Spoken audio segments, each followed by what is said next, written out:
నమస్కారం మిత్రులారా, మీ అందరికీ నా హృదయపూర్వక నమస్కారం. ఈరోజు నేను మీతో ఏదో న్యూస్ చెప్పడానికి రాలేదు. ఏదో అప్డేట్ ఇవ్వడానికి కూడా రాలేదు. ఈరోజు నా మనసు మీతో మాట్లాడాలని వచ్చింది.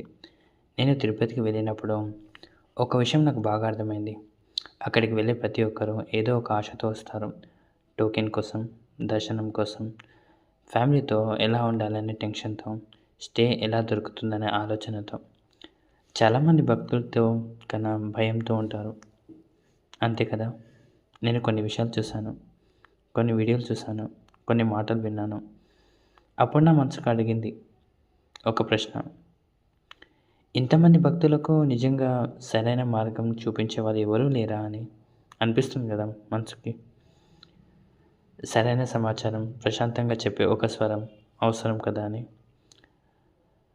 అక్కడే ఈ ఛానల్ పుట్టింది మిత్రులారా. పేరు కోసం కాదు, డబ్బు కోసం కాదు, వ్యూస్ కోసం కాదు, ఆ దేవుడి మీద నమ్మకంతో, భక్తుల మీద బాధ్యత ఈ ఛానల్ మొదలుపెట్టాను. నాకు ఉంటుంది కదా భక్తుల మీద ఒక బాధ్యత. నిజం చెప్పాలంటే ఈ ఛానల్ వల్ల నాకు చాలా సంతోషం ఉంది. ఎందుకంటే మీ వీడియోస్ వల్ల మాకు క్లారిటీ వచ్చింది. మా ఫ్యామిలీ ప్రశాంతంగా దర్శనం చేసుకుంది.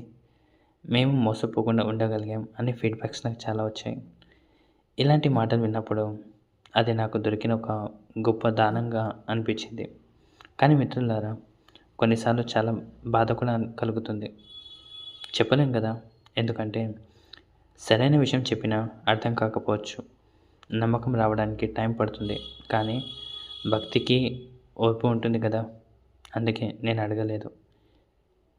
ఈ ఛానల్లో మీరు చూసేది భయపెట్టే మాటలు కాదు, తప్పుదారి పట్టించే వార్తలు కాదు, వ్యూస్ కోసం చేసిన హడావిడి కాదు.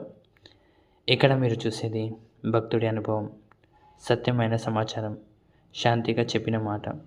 మిత్రులారా, దేవుడి సేవ కన్నా గొప్ప సేవ ఈ సృష్టిలో ఇంకొకటి లేదు.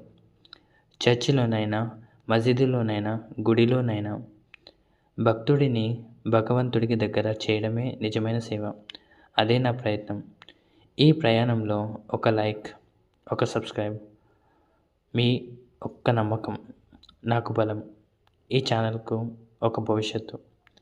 ఈ ఛానల్ మీకు ఉపయోగపడితే, మీ మనసుకు నిజంగా నచ్చితే ఒక లైక్ చేయండి, సబ్స్క్రైబ్ చేసుకోండి, మీ ఫ్రెండ్స్, ఫ్యామిలీకి షేర్ చేయండి.